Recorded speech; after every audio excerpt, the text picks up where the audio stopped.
How's it going, everybody? Welcome back to another video. Today we're going to be talking about some new stuff in gaming news recently. Something that we just thought was an April Fool's joke and was just a gag. Turns out this is actually true. Crysis is getting remastered. It's getting remastered for not only PC, but PS4, Xbox One, and yes, Nintendo Switch. Nintendo is pulling for those third parties, my guy. They are remastering Crysis, the original Crysis for all four platforms. So this is going to be just the original game. It is not a remaster collection of multiple games. This is just going to be the original game, and this is on their actual website. Go to crysis.com. You can see that this remaster is on there. It is legit. It is true. It is not just a meme or a little April Fool's gag. This is a true thing. The original Crysis game is getting remastered. So we know we've had multiple Crysis games over the years, and they know and have been known for being graphically intensive. The original Crysis game was one of the most intensive PC games you could get. It was known for beating up and batting around computers.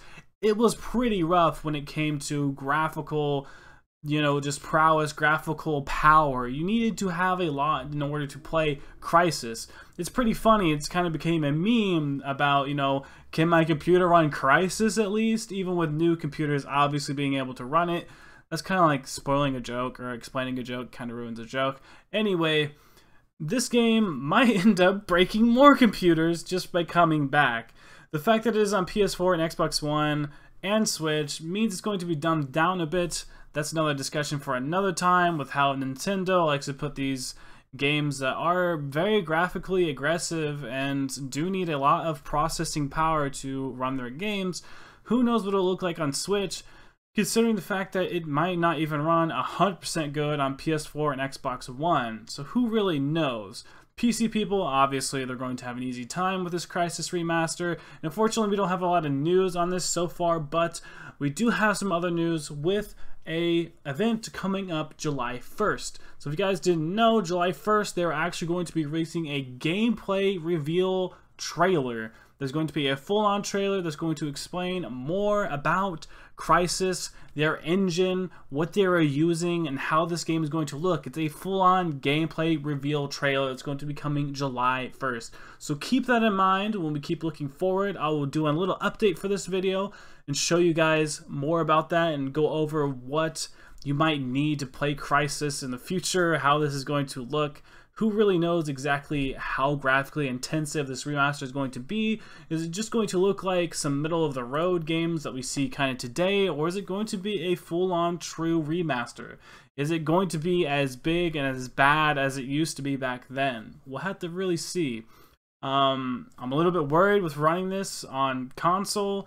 I'm even more worried about running it on the Switch. I'm not 100% sure who all is going to be doing that, but I'm glad that we see more third-party people like game developers like Crysis going over and then jumping to the Switch and releasing stuff on there. Nintendo is doing a pretty good job on getting a hold of these brand new games that are coming out and releasing them on their platform. It's pretty nice.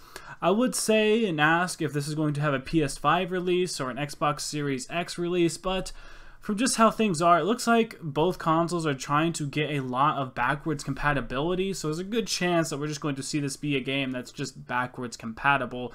I see a lot of newer games, or a couple new games, I guess I shouldn't say a lot. I've seen some of them show things where it says PS4, PS5, Xbox One, Xbox Series X, right next to each other. And it's like, well, you could just say it's for the one and then release it and make it backwards compatible, but the thing is, they are also developing certain games to also be graphically, more intensive or graphically enhanced for something like the PS5. They don't just want to make their game to be just allow it to be ported to next gen. They might actually see a Crysis Remastered Enhanced Edition for something like the PS5 and Xbox Series X. We might end up seeing that for a lot of new games that are coming out this year, like Cyberpunk, like The Last of Us Part 2. I wouldn't be surprised if they came out with an Enhanced Edition. So a lot of these developers have to make a choice. Do they just release their game for PS4 and Xbox One with, as much processing power as those consoles could do? Or do they allow themselves to also release it again for the PS5 and Xbox One? So I know certain games like Final Fantasy 15, when the PlayStation Pro came out, all they did was give us an update, which allowed us to have more, you know, high dynamic range and colors. But that's not the same as in going in and building the game from the ground up. You're actually able to add in more models. Your poly scale is even higher.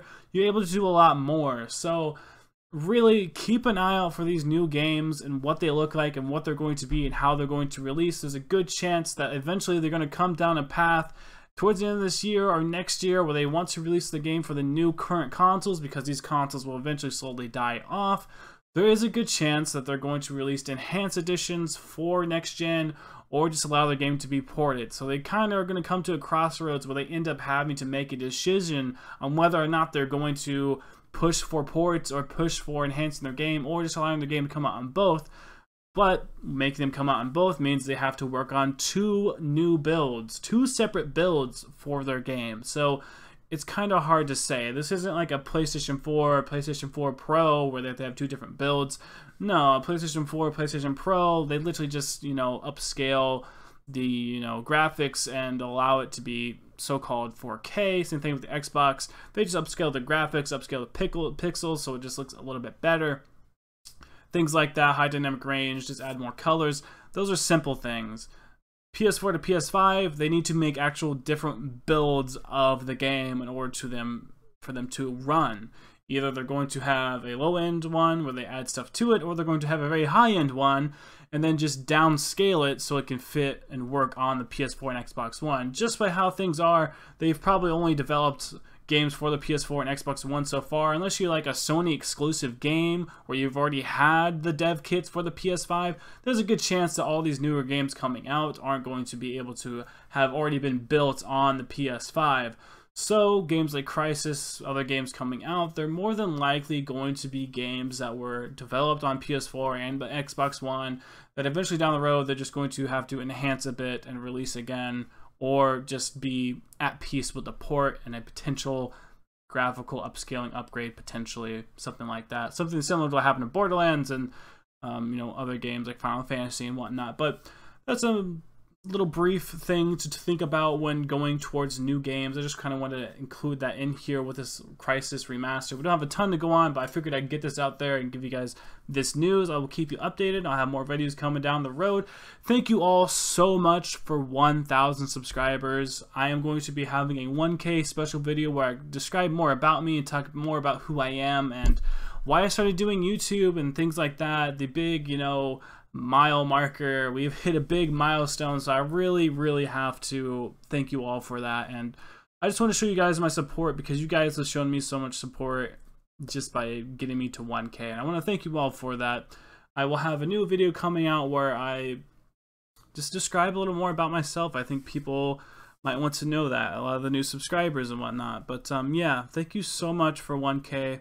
As always, like, comment, subscribe for more content, and I will see you on the next video. Thank you all so much for watching.